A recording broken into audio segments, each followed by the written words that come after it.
Hey there, everybody, and welcome back to The Disconnected. I'm here with Bret and Joe from AGFA, who is one of my favorite labels, just putting it plain and simple. And welcome, you guys. Glad to have you on here. Thanks, man. Thank you. Thanks so much for having us.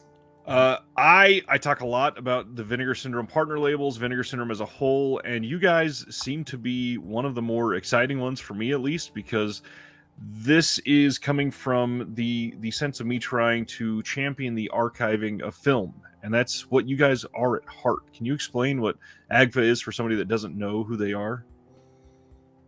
Yes. I know that's a huge question. Go for it, Bret. Oh, okay. Well, we are three things, at least in my mind. We are a home video label, we are a film archive, and we are a theatrical distribution. We're a distro. We're like a classic record distro from the 90s, but with all the indie labels from the Blu-ray world rather than the world of putting out 7 inches back in the day. And it genuinely feels like that too with a lot of these releases, and not just the physical releases, but the screenings that everybody clamors for from AGFA, and just the culture that AGFA seems to present as a whole. And although I talk a lot about physical media on here, the archiving is such an important integral part of this whole hobby and industry as a whole. So for those that don't know that this whole archive exists, can you share like how many films you think you have on hand, how big it is, what that takes in sort of an endeavor for AGFA? Well, on the theatrical side, we have about 1,400 titles, which is pretty considerable, as we've gathered something like 50 or 55 different partners. Everyone from Arrow and Severin and Vinegar Syndrome, all the way down to folks who just like they personally own one movie. Wow. And so that's the I don't know how many hard drives that is. Joe's seen it in the office. He'll tell me. It's about 3,000 hard drives, I think. I've seen. Yeah, it's about right. Wow, so much. I don't know. The amount of work that you seem to be putting out, and again, a lot of people think about the physical side, and it's maybe 1 or 2 releases a month, but you guys are just always moving along, and I really try to get people tuned into that, because there's so many things that you can do, and the screenings is just another thing, because I know there's at least one theater in my area that I can go to and say, hey, AGFA has this available, could you possibly schedule this for a night, and they'll pay you for a screening. That is what I am hoping people get out there, is when they find that they have a sympathetic venue in town that wants to put up stuff like that, tell people about it. That's how this shit works. Yep. Word of mouth is huge for stuff like this, and partners is what makes a lot of this work. So the whole Vinegar Syndrome thing, you guys have been doing this a lot longer than what people think, because this is like one of the original AGFA partner releases where you guys worked together with them, and that was years ago at this point. So how'd you originally get in with Vinegar Syndrome?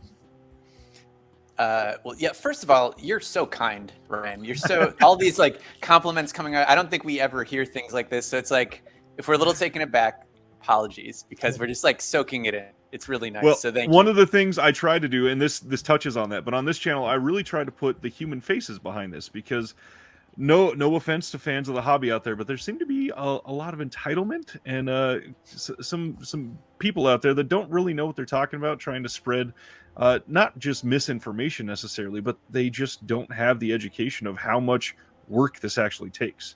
So I try to share, what is Bret and Joe, what do they do on a daily basis to make sure that we get something like Final Flesh that we fall in love with? Right. Well, back to your question about Vinegar Syndrome. That's an easy one to answer. I think so. I started out with AGFA. I was originally at Alamo Draft House here in Austin, Texas, and I was art director of Alamo in a program. I'm still a programmer, although I no longer work for Alamo. I work for AGFA now.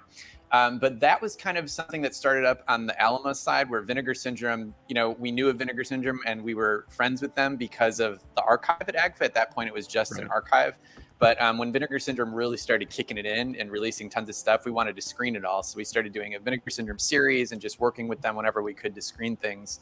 And it kind of just blossomed from there, to the point where when AGFA finally decided to, after we did our Kickstarter and got our film scanner and decided to start going after rights for these films to actually release them, it worked out after a while. We had a distributor originally. And then once Vinegar Syndrome kind of put out the ask to us if we'd be interested in working on this idea that they had called partner labels, and we were the first, and we were like, yeah, let's talk about it. So it kind of just snowballed from there to the present day. And that's how we know them. That's amazing. And now you guys are releasing pretty much at least one title a month, it feels like, at this point. So that's exciting. And it goes back even before the Vinegar Syndrome partnership. You guys were releasing some stuff on your own. Mine is here signed by Tom Savini, because this is my favorite thing he's appeared in. Effects. This is one of the ones I loved. What were you going to say, Brett? Oh, I said that's sick. That's a very out of print disc at the moment, I think. I brought that to him here in Kansas City at Crypticon, and he giggled a little bit when he saw it. I don't think it's one that he signs very often.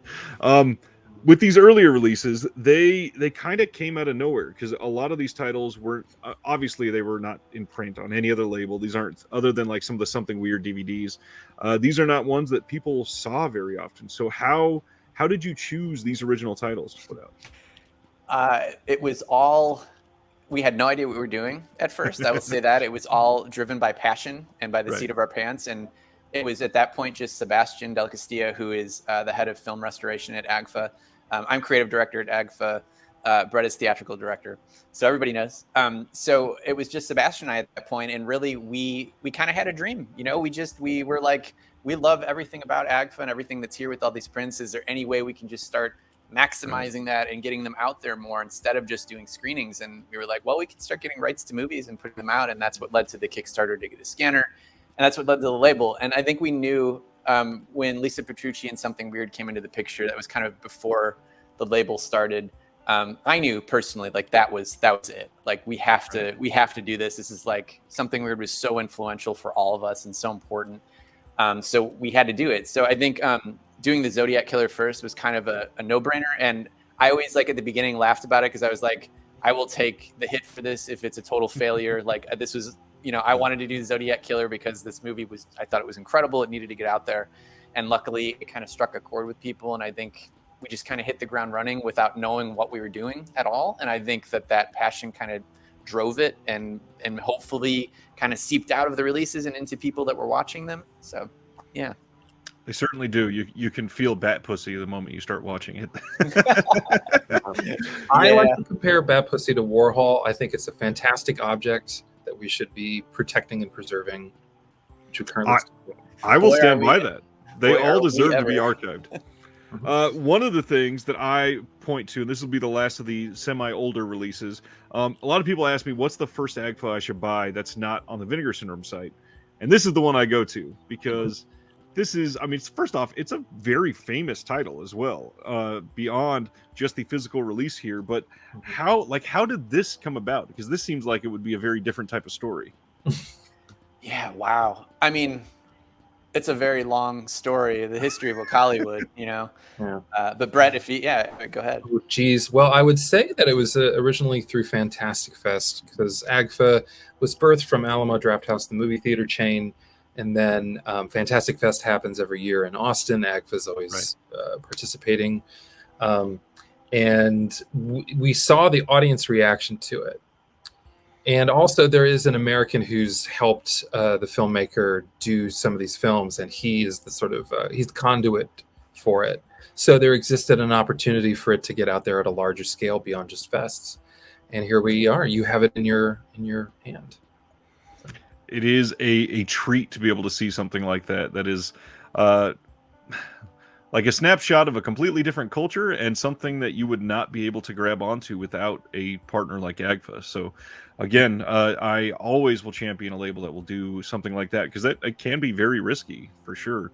Totally. But you know, there's a certain bat signal that goes out when we treat something like Bad Black with the same reverence as Ingmar Bergman's Wild Strawberries or something like that. Right. You know, it's Criterion Collection level for us. Well, I mean, that is a perfect segue for, it seems like to me over the last, probably 12 or 15 months, that the releases coming out of AGFA seem to have a little more prestige. Like they're ramping up the importance. The biggest one that started that for me was the release of the Leather Boys with Shout Factory. Right. It felt amazingly special, and then this one came out of nowhere as something that I don't understand how not everybody bought immediately. Is there was that like an internal thing? Does anybody else feel that same sort of feeling where it feels like a prestige change? Oh yeah, Yeah. absolutely. Yeah, the Leather Boys was so out of left field. It was a partnership with Shout Factory where we were pitching each other titles from the Shout Factory avails to do, and Interesting.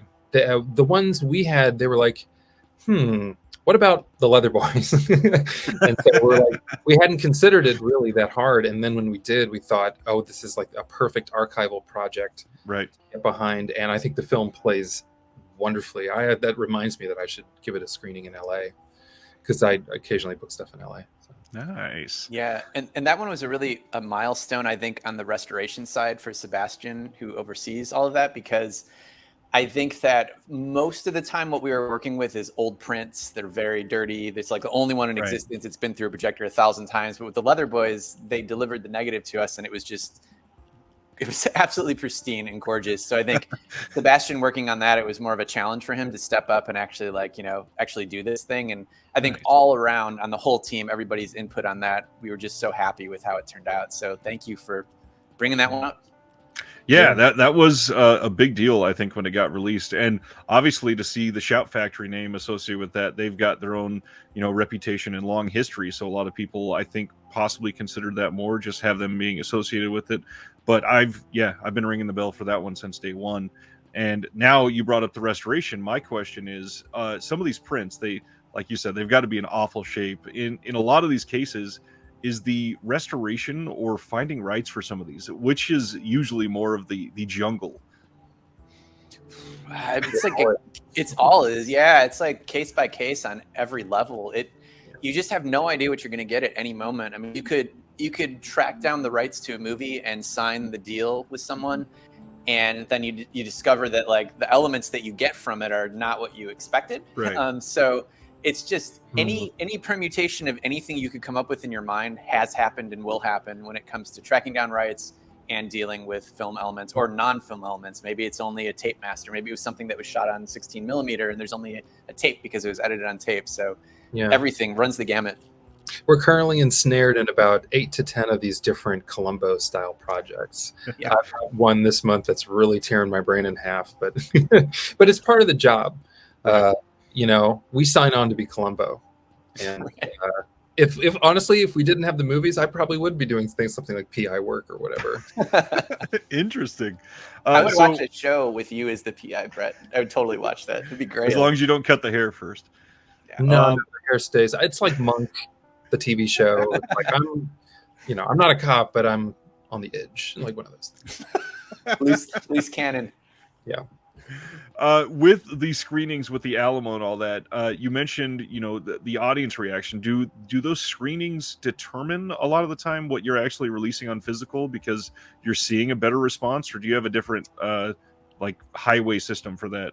Oh no, these are two parallel worlds. Right. Occasionally overlap when AGFA releases discs. Mm-hmm. Those titles go into the theatrical catalog, but I would say that the theatrical part was really an accident. Mm-hmm. And like Life on Earth itself, it just kind of blossomed and mutated and became this thing where we have a library that rivals competitors of ours. And I don't know, it's really nice to be considered like the place to go for the horror stuff. That really makes me feel good that we did the job. Yeah.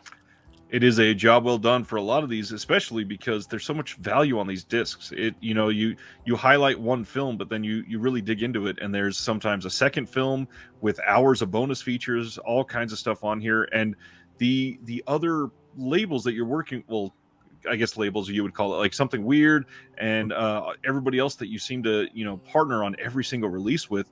How often are these other companies either approaching you, or do you just have it in your archive and you're like, hey, I love your stuff, we want to put it out?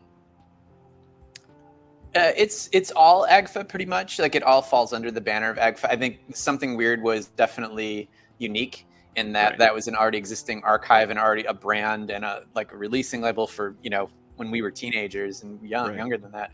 So I think for the most part, it pretty much all starts with AGFA. They're all AGFA projects, and it just depends on like Final Flesh that you had brought up, for example, was something that Drag City had originally released on DVD. There it is on DVD, and we had already had theatrical on it, and we talked to Vernon about reissuing it on Blu-ray, he was really excited, and he was just like, well, I'd love to do it. Can Drag City still be involved? And we're like, of course, that would be an honor to have Drag City involved. So they were actually really great collaborators. So sometimes it ends up where it's like they were really into it, and we had meetings, and they were coming up with all the ideas for the extras and stuff like that. So it was very much a collaborative project. So it just depends on the movie, but I would say most of them originate with AGFA outside of Something Weird. Nice. And it's Final Flesh is certainly a collaborative project, it feels like, because there is so much on there. It is this massive feeling performance piece that I think really should be hitting home with a lot of people, because it's just so interesting to watch. With releases like this, is there a certain like aesthetic or feeling that you're trying to get with AGFA releases? Because I mean, how many are you at now? Like 35-ish? Yeah, like we'll that? Be up at up to 45 by the end of the year. Wow. Yeah. So is there something that you really try to hold on to with AGFA to feel like a company culture when you're putting them out? Go ahead, Brett. I've been talking for a few minutes. Well, I was thinking about it when you were asking the question, and to me, because my roots lie in video stores, and I grew up in LA and was the manager at Cinephile Video in the 2000s, one of the Nice. And we had 40,000 tapes, and we were kind of like Facets in Chicago or Scarecrow in Seattle or one of those. Yep. And we had bootlegs out the ears in the early aughts of tapes that you had to get from places like Video Search of Miami or Eurotrash Cinema, a mail order back in the zine days. Yep. So to me, I think our label most represents that aesthetic of zines, word of mouth, personal appeals, personal vibes, you know. Yeah. It's like that's the beating heart of what we'll always be doing, even as we grow a little bit and kind of span out a little bit and do different kinds of releases. That core of what we are will always be there, because I think that's what we love too. Like Brett, I think that's such a great way to explain it, like the old bootleg tape labels back in the day, that it really feels like that. Because those catalogs would have Barf Bag Horror, and then they'd have like weird, sexy Argentina, and then they'd have Misk, where Bat Pussy would probably be. I brought up this in regards to the entitlement of some of these collectors recently, about how somebody will, complain about a delay on a disc that you're not going to get it for another week or something like that. And I brought up the zine days and said, you will literally fill out some shaggy piece of cardboard, put it in an envelope, and send it and hope that in 5 months you get something. And you don't always get it. Is there anything from back in that day that you guys did that you just want to share some, your origins of physical media love, maybe? Oh boy, that would take up this entire thing. Yeah, that's what we're here for. Don't even get us started. Sure. Well, okay, so I had the benefit. I was very lucky to grow up in West LA, where there were just a lot of video stores, and I ended up landing at them right after high school. I first worked for a year at a 2020 Video, which was a chain here in LA that was half art house, half porn, or half Blockbuster, half porn is a better way to describe it. But like deeper art house than a Blockbuster would have. Then I worked for a year at Laser Blazer, which was an all Laserdisc store that at the moment when I was working there transitioned into an all DVD store. So I saw the beginnings of the high-end home video market kind of shift at that interesting moment. And then I spent a decade managing at Cinephile, where we were allowed to run unfettered in the catalogs of like mail order bootleg nonsense. And there were so many great suppliers that all had their quirks. There was 5 Minutes to Live, Video Search Miami, ETC, like I said before, Shocking Videos out of West Virginia. You could buy stuff at Mondo Kim's in New York pretty reliably. You could sometimes get that stuff at like other LA area video stores. Anyway, so I just learned about this world through zines and tapes. But the second, it's not like a love of VHS. The second that discs came, out the door, tape, in comes the discs. And bowing down to people like Something Weird and their original run in 2001 of Image DVD releases, that is why we stack so much stuff on our shit, is because of those DVDs specifically, and how pivotal they were to Joe at a certain time in his development. And I was just babbling, so I'm sorry. No, you're good. That is the type of babbling we appreciate here. I was talking, just the origins of DVD, and then like in my store, we converted a lot of the tapes to DVD-Rs to still rent them. Oh wow. So we ditched the format. It wasn't like the format was what held the magic. It was just like it was the content. Or so, which is what's so exciting. It's what's so exciting about the Blu-ray era is because the restorations are so good. This is my mantra that you can just reach out and touch time. You can feel time and space in a different era, and it's the best that your flat screen is going to do to get you there. I agree there fully. I literally just today I watched that brand new Guar documentary that just dropped on Shudder, and one of the things that it really kind of lit again in me is that some of these documentaries that shine just this light on a culture that you feel like suddenly you're a part of it after you watch it. A lot of these discs, I feel the same way. And one of my favorites from AGFA is this one, and I had the super old DVD, and it got scratched because of how many times I'd seen this. And to see this get the Blu-ray treatment and the love that you guys put in there, and then there's a bonus film on there, and there's all kinds of like the news footage from when he was on his local broadcast or whatever. Astonishing to get something like that on Blu-ray in 2021. Scary Tales. Is there anything back with the acquisition of that was interesting or fun to share with anybody that's not on the disc? Not really. That was one of the originally that was one of the Bleeding Skull video titles that we released with Mondo on VHS back in the day. And then when that partnership ended, and I started, that's kind of when there's a transition to AGFA. So I think Bleeding Skull video stopped in like 2017. I think we did Heavy Metal Massacre was the last, or Jungle Trap. I never remember which one came last. Right. But after that, it was kind of like everything was turning into AGFA. So I was like, oh, wait, this stuff that I'm doing over here for Bleeding Skull, we can just bring it into AGFA and do it there. So Scary Tales was kind of a holdover from that era. And I think when we started doing AGFA and Bleeding Skull releases, I was thinking like, oh, which ones went out of print really fast that we can bring back and do better and like do big, like, special edition releases of. And Scary Tales was like first on the list. And Doug is so easy, the director, to work with. So he was just like, yeah, of course.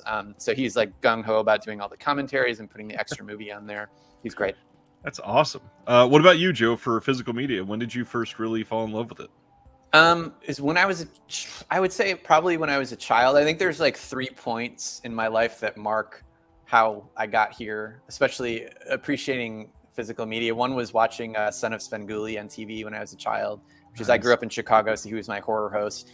And when I was like 4, I would turn on the TV and see him and just be like completely enthralled with the screen and just the movies he was showing. And I was scared of it, but I also really liked it. And then it was in early high school discovering Ed Wood and discovering his story and reading Rudolph Gray's Nightmare of Ecstasy, and then going to Suncoast and buying VHS tapes of Plan 9 and Bride of the Monster. Yeah. And just being, again, like completely like brain oozing out of my ears. Just, I was so obsessed. I got so obsessed with Ed Wood and everyone around him and the story. And then in college, the next major thing was discovering something weird at a video store called That's for Entertainment in Champaign-Urbana, Illinois, where I went to school at U of I. And I walked in there and I had heard of something weird and I knew about them, but I was too young to actually order anything because you had to be 18 or older to get it. Right.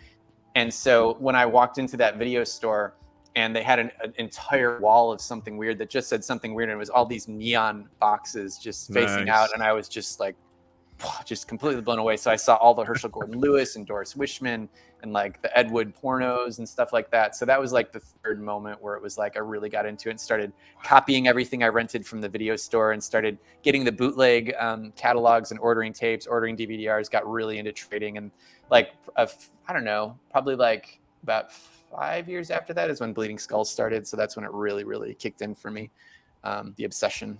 Who did you mail order from?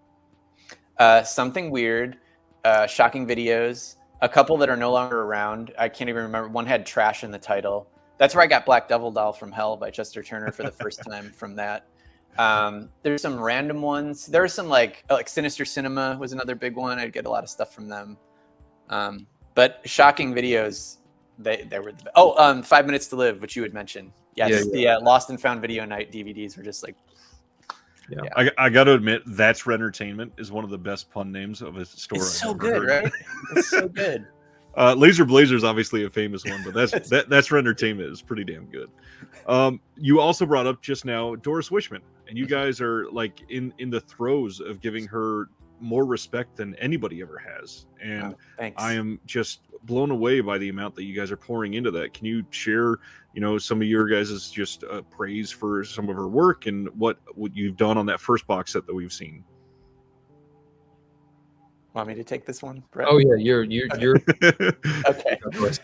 Yeah. So I don't know if it's possible in words to share the feeling that it gives us to be working on these, because it's such a dream come true, and it might be a cliche to say that, but out of everything that we've done so far with AGFA, it is beyond my wildest imagination that we would ever be overseeing the restoration of Doris Wishman's entire filmography. Like I still can't believe it, because she was so influential to me in college and like when I first discovered her, in terms of influencing how I view movies and how they can be different than what's expected or what's normal. So just the thought that we embarked on this almost 4 years ago at this point to restore all these, and now we're at the end of it, they're all done. Like as we speak right now, all the box sets are done. So we're just waiting now for them all to come out. So right. And then there'll be one more Doris Wishman release in 2023 that's not part of the box sets. So that's exciting. Yeah. Wow. But it's been an incredible experience. I can't even put into words. It's like a highlight of my entire life, to be able to be a part of the team that restored all of her films for the first time, and got them out there to a wider audience. I think that it's been really fascinating and fulfilling to see people's reactions to the movies that have no clue what they're getting into, especially people that are younger, that are really like not in tune with anything like this. And it's all been really positive in a great way, like people interpreting these movies, and I think seeing her as something special and important in the history of movies, and not just like, so bad it's good, this movie sucks, haha, it's like, which sucks, like it's the worst. So just the fact that people are seeing them in the right way means so much, because we put so much work into this, like almost 5 years of like, it's a lot. So yeah. Let's talk about the evolution of where audiences are at and where they should be, because where they should be is we've gone from so bad it's good in the 80s, 90s to the 2000s brought what the fuck we were at then. It was better than so bad it's good, but it wasn't 100% there. And now I believe we should head towards another higher plane, which is, why does this exist? Because it's a more empathetic look at the situation, and it actually provides some answers as to why do these exist. Because these films are so unique and off kilter. Why does it exist? And through these box sets, you can track the whole history of her, and there's all these supplemental materials, and you can find out, why does this exist? I not to like toot my own horn or anything, but for the history of this channel, one of the things I've always tried to share with people is, like, I don't really shit on any movies just because I didn't make the movie. And one of the phrases I always use is, every single film has been somebody's favorite film. And even if it's the director at the time that they made the film, it is their favorite film. And that means to me that there's always something that I can find to appreciate in it. And it is so gratifying to see things like Scary Tales that I've loved for years, and AGFA puts it out, and somebody else can finally go, oh, it just clicked. This is incredible, and I relate to it so much, and I wish I could have been there when it was made, and just all of this wonderful optimism about a film that a lot of people did not love for a long time. Yeah. I think that you should toot your own horn more about that, because that kind of appreciation is, I feel it's like becoming more apparent. And I think it's important that we have that. There are people like you that are appreciating in that way, because it's so much better than negativity. It's so positive, and it's so, like Brett said, it's so empathetic. And that's what we need, because why do we even seek out these movies? Why do we obsess about them? Is because we love them and we want new experiences, So that's the best. And that makes me happy that you even said that. So it's good on you for saying that. Well, thank you. Let's get into some more AGFA stuff then. So what, this is going up on August 1st. What do we got coming in August for everybody? Oh boy. It is the films of Doris Wishman, The Moonlight Years. It's the second box set. And it collects all of Doris Wishman's mid-period black and white films that I like to refer to as gutter noir films, because that's what they remind me of. They're DIY crime movies that are filled with sex and outrageousness and every surrealism that Doris throws into her movies. But they are, I always liked, John Waters always referred to them as Godard and drag, this period of Doris Wishman. And I like that a lot because it totally makes sense. That's exactly, feels right. Yeah. So we have that's the most massive of all three of the box sets. It has 9 feature films, lots of commentary tracks. And I just have to say, I know that right now it'll be announced when this comes up, but people haven't seen it yet. But the restorations on the black and white films are just completely mind-blowing. Like Sebastian's work on these it's the best thing he's ever done.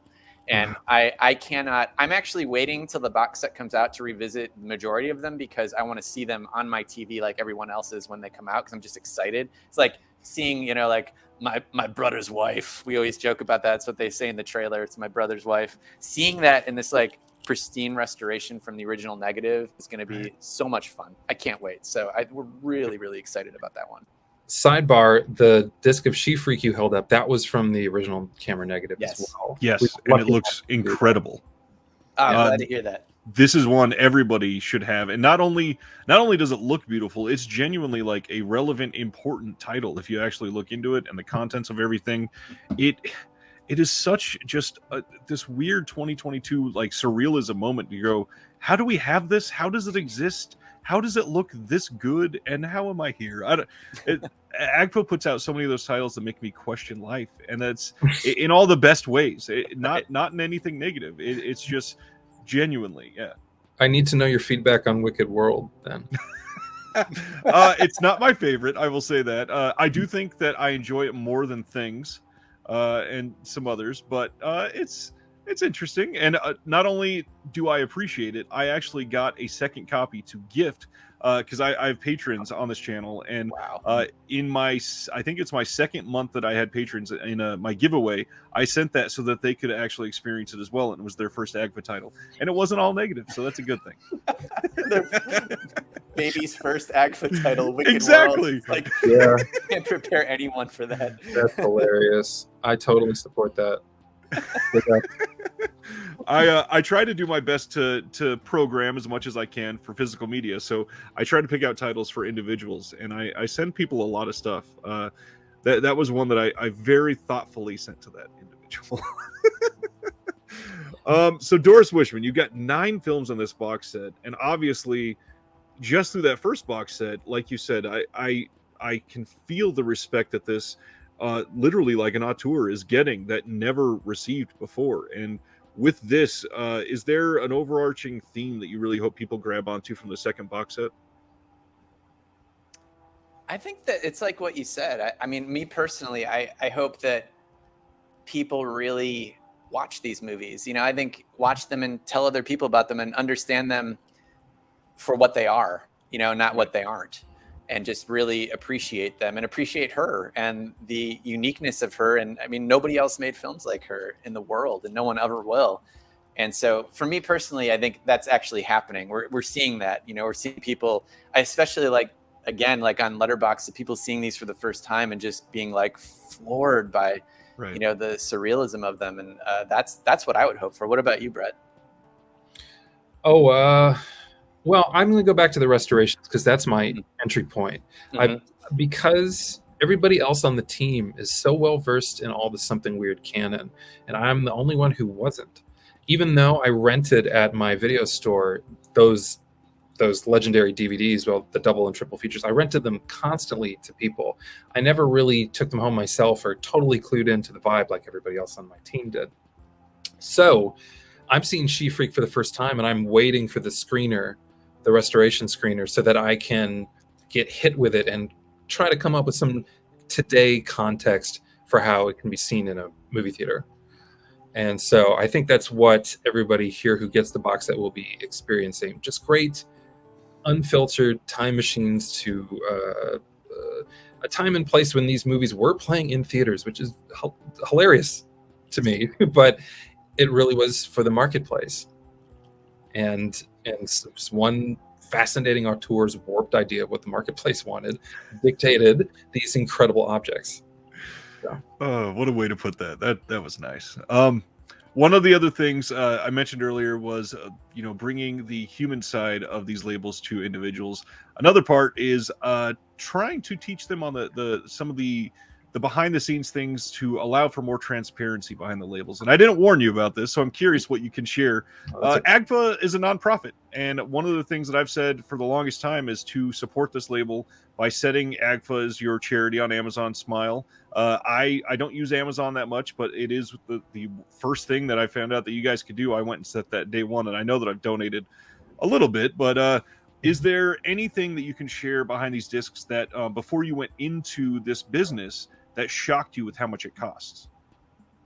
Oh, you mean the materials or the licensing or something like that? Yeah, everything. So if there's one overall portion of it that is like, man, if our consumers really knew how much this costs, maybe they'd understand a little bit. Yeah, you go first. But go ahead, Bret. Go ahead. I can think of how we do things way more inexpensively on the lab side than like Top Shelf Hollywood. Right. And the Top Shelf Hollywood will spend somewhere between 6 to 10 times what we would on a restoration. Right. I'll just say that.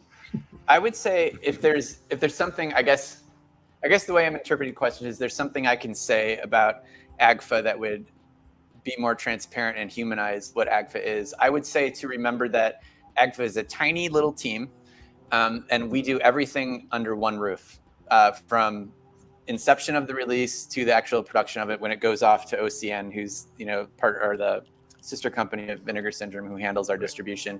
We do everything on one roof. So I think always remember that there are 6 human beings behind every single AGFA release that care more than anything in the world about that release. And it's just everything to us. It's the reason why we get out of bed in the morning, is to make these things happen and to make AGFA happen, because we believe in the mission. So I think that's something I would communicate to people. And that goes for like any label, anybody doing something that is not part of a studio or not mainstream, it doesn't have major millions behind it. Always remember that there's actual people who love what they do behind it. And it could be, that could be for anything that you consume or anything that you like. Always remember that, because it's not faceless, even though some people, it's like not all of us want to be the face of anything these days, Exactly. So it's like, it's always good to keep that in mind. One of the things with AGFA that I have really tried to throw at people is film discovery. So for each of you, is there one that you would say, this is my favorite and I really wish more people were checking it out right now? Like on the label, it's our own label? Yes. Huh. Jeez. I'm going to have to pull up our own. That's a lot. I'm doing that too, just to make sure like I see everything. It's only 39 titles or whatever. You don't have that memorized? Yeah. I mean, I think I got mine.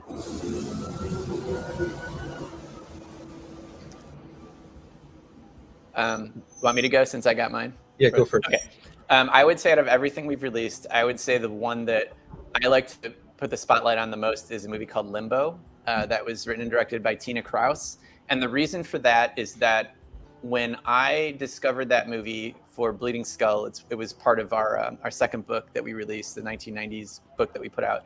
I reviewed the movie for that, and it was a movie that, unlike a majority of the 1990s trash horror stuff that we were watching, after I watched it, a week later, I was still thinking about it. 2 weeks later, I was still thinking about it. And then when AGFA came about and we started doing the Bleeding Skull releases, I was really into the idea of putting it out, and I felt like I really had a push to do it. I was like embarrassed to say, because it's so experimental and it's so different than anything else in the shot on video realm, but it's so important because so few women had been making shot on video horror movies back then. Like you can count them on one hand.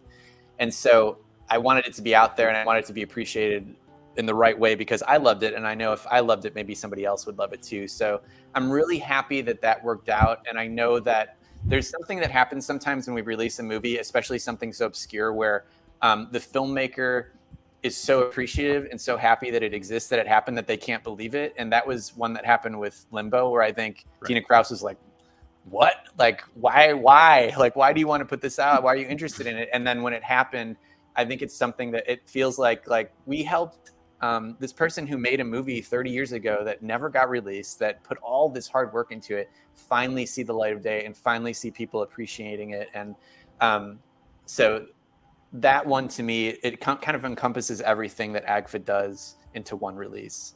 Nice. Yeah. Interesting. What do you got, Brett? Well, this one might sound a little self-serving, but please bear with me. I think the AGFA Horror Trailer Show is one that really stands out because it's not only us making something out of nothing. It was archival materials. We weren't instructed to do this.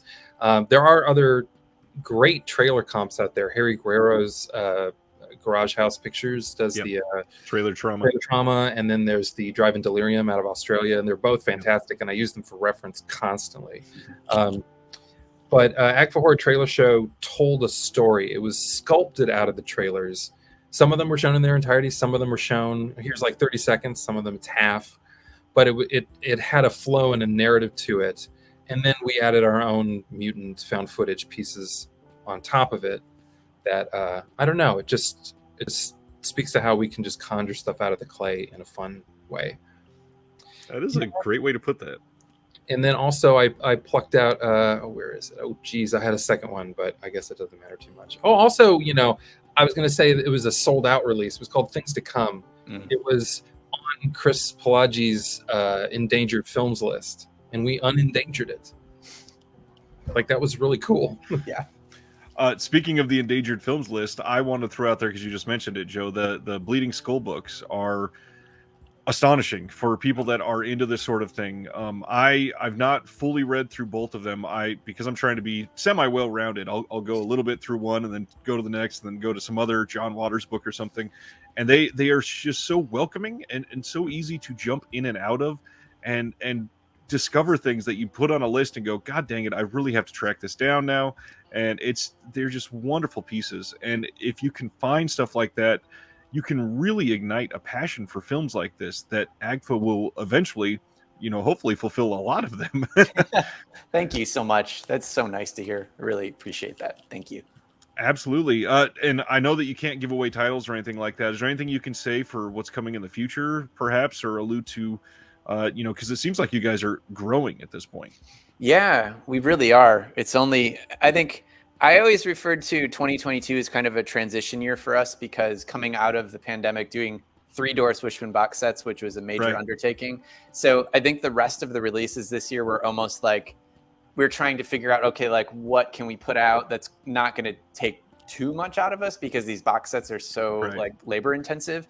So 2023 to me it's like an overdrive next year. So it's like we've been kind of planning for this year for a couple of years. So I think there's going to be a mix of bigger titles that we're really excited about that are kind of like stepping up for AGFA. There's also more experimentation in terms of the types of movies we're putting out. Bret had mentioned the AGFA Horror Trailer Show. If you're a fan of that, there's going to be another trailer show release that we've been working on for a while. That's going to be even more dialed in and crazy. So super excited about that one. And another box set is not Doris Wishman, another Doris Wishman release. There's a lot coming next year, and I can't wait. I can't even wait to get into it. It's like it's one of those things where it's coming, and it's like you got to do like 6 other releases first, which is not bad. It's great. It's, excited to do all of them, but it's like, oh my God, I can't wait to get to this one. I can't wait to get this one. So yeah, super excited. That's fantastic. Now in the realm of physical media across the board, are you guys collectors yourselves? Are you both into other labels, or is it mostly this type of label for you? I'm a big collector. Yes. Yeah. I'm all over the place. I started out on VHS and bootleg DVDs and DVDs back in the day, and the Something Weird DVDs were, a huge entry point. Right. But yeah, I actually was more picky before the pandemic, but when the pandemic hit, I got really, really into it. I got really into Blu-rays again. And I've just like almost doubled my collection over the past 3 years or so, because I've just been so into it. And I think that there's such a variety of stuff coming out. It's unbelievable. Not only like, I totally like at first when 4K UHDs came out, I was like, what? Like, whatever. And then Sebastian got one and he's like, seriously, you need to check this out. Like, you need to get it. And I was like, I don't know, it's whatever.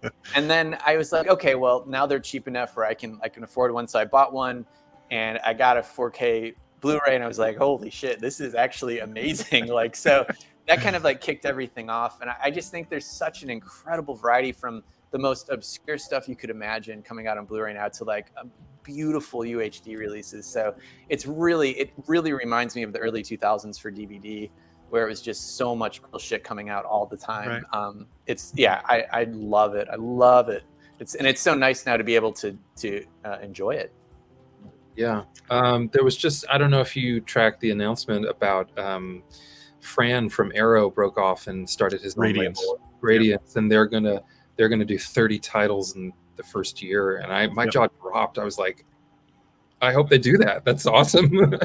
Yeah, because it really is like the beginning of DVD. Right now is the time where we sort of like achieve that liftoff, and hopefully we'll have enough room to keep growing and have even more labels, because there doesn't seem to be a lack of hunger for any title. And the cool thing now, I mean, as toxic as the internet can be, it also has things like The Disconnected and things like this show where it's like super positive that didn't exist before. There was no way to do this. And so having this as part of it too is just like, it's like instant gratification, being able to find out and watch and listen to podcasts and watch videos with labels that you love and find out more about them, which is a huge bonus. I imagine it works the same way with bands now, you know, in music. It's like the same type of thing where you can like get inside info immediately, like whenever anything's happening. So it's kind of cool. It's exciting. It is. The hard part that is probably a plus and a minus for a lot of people like you guys too, as well, is social media. The aspects of it are, you know, it used to be great in the early days, and then like all the algorithms came in and started taking away clicks from people and exposure. And that's why I'm trying to do stuff like this, because otherwise some people may just never hear about it. And one of the things I did that you just kind of mentioned, I put out 8 different videos in a row of I called it The Boutique Labels I Collect and So Should You, and each one had at least 10 different labels in it. And the very last one I did was Vinegar Syndrome and all of the partner labels. And it's just, it shows so much how many are out there that you can really dive into. And so many of them are just like one specific genre, or even just one director, that type of thing, one era of film.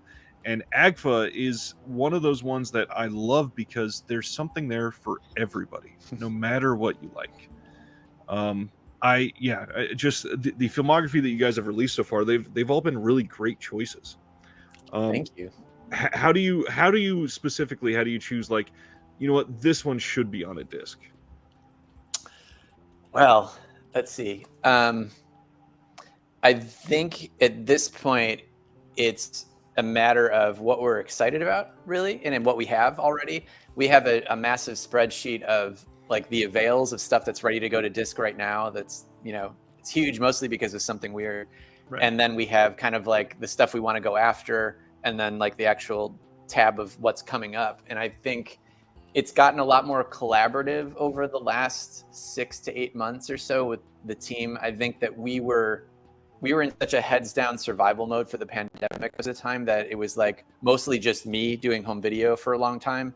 And then now, luckily, we were able to expand a little with everyone on the team, and kind of everyone's pitching ideas, and we're all kind of, you know, taking some from here, from there, and making a really robust release schedule. And I think 2023 is the first year where you're really going to feel that. It's like input from everybody. So that's really nice. But it's really just, it's all driven by passion, I think, and what we like, our likes. Yeah. On the theatrical side, Bret, how do we support you the most like positive way that we can? Well, the thing I was about to say involves leaving the house. So I suppose it's about one's comfort level, and that's always the question that's in our minds every time we leave the house right now. But I have been hosting movies in LA for a few months now, and I'm fine. So I don't know what else to say other than I think it's time for us to return to the movies again. And I'm not saying that that's because of my job. I mean, literally myself, I am now going to the movies once a week, and I was not for the last, 10 years or something, going to the movies that regularly. So it's done something to me, and I think it's so beneficial. Like last night at the Alamo in downtown LA, we showed Ringu. I had never seen it. And neither had 90% of the people in the 50 seat room. So it was a real experience, and it's something that I keep wanting to return to. And I think that just, I don't know, feeling okay about that. Like if you can get there, then like you can get other places in your life too. Right. So theatrical is really important because it's teaching us how to be people again. Yeah, absolutely. I second that. Being in the same position as you, Bret, where I've been hosting movies here in Austin for the past 8 months, and I've been fine. And I agree. It teaches you. It's like relearning how to be with people again in a really great way. Mm-hmm. I had not been going to the theater very often, and just in the last month, or gosh, just in the last 2.5 weeks, I've gone 3 times. And the one thing I will say to everybody is, not shitting on them or anything like that, but your Thors and your Black Phone and all these other ones, they're gonna have quite a lot of people buying tickets. If you have a theater in your hometown that's going to show old catalog titles or something like that. One of the ones I just went to was the Tarantino and Rodriguez Double Bill of Grindhouse. I finally got to see it in a theater. If you got somebody that is showing old titles like that, they usually need more support than stuff like Thor. These AGFA titles, you guys, I just recently did a sale, I believe, on October prints, something like that, right? Oh, that was our Halloween sale for bookings. Yeah. Yeah, just anything to shake people up. You know, Right. we revel so much in stuff made by people like William Castle and all the kind of like drive-in mavens, the cigar chomping people. So that, you know, it's just a little bit of showbiz flair. It's our attempt to sort of cigar chomp for a second and like, what can we do to push these movies? But because we're a nonprofit, we take the approach of being cheeky but also accurate in equal measure. Like those are movies that need to get played, and we'd love for you to play them this October, etc. The October season is our busiest of the year, and so that means August and September are the months where the theatrical side is taking care of the October. Yeah. I will say, for those of you that don't venture out for some of these older catalog titles very often, it is not really something that's easily stated how much more it can develop your appreciation for some of these films. So even if it's something you've seen 20 times in your life, like I'd seen Assault on Precinct 13 literally probably 50 times at least, but then I got a chance here in Kansas City to go see it in 35 millimeter, and the way that it exploded my appreciation for that film is astonishing. It is such a beautiful movie, and not only in a room where they're showing it in such a pristine state, but with the room of fans most of the time, and to be able to have that camaraderie and shared like gusto towards a film is such a unique experience. And it's not just the conversations in the lobby afterwards. It's a palpable feeling during and especially in the 5 minutes after, because here's how you know something really got people, is that once the credits are done, there's still people in the room talking to each other. Mm-hmm. That happened last night at Ringu. That was a very good sign. Mm-hmm. I am trying to be cognizant of your hour here. Is there anything you'd like to share with everybody before we sign out?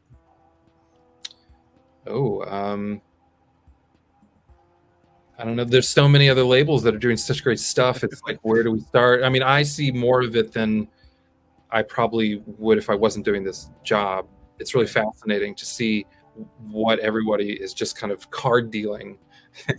You know, the most recent Severin box set announcement is pretty special. Identikit, aka the driver's seat, looks awesome. I can't wait to card deal that to people. What else? I didn't know that there was a new version of, or an alternate version of Miami Connection that just showed up on the Vinegar Syndrome desk. Just lovely archival treats like that. Yeah, is what is really floating my boat. Like, not just, I mean, all of this is archival, but just the ultimate frisbee playing of it. Right. Just I just like the precision. It's like darts or the PGA or any precision sport. Thank you guys for your time. I am just astonished with how lovely that was. I hope you guys will come back someday and talk about, you know, some of these bigger box sets next year. And everybody, all the links for AGFA is in the description below. And till next time,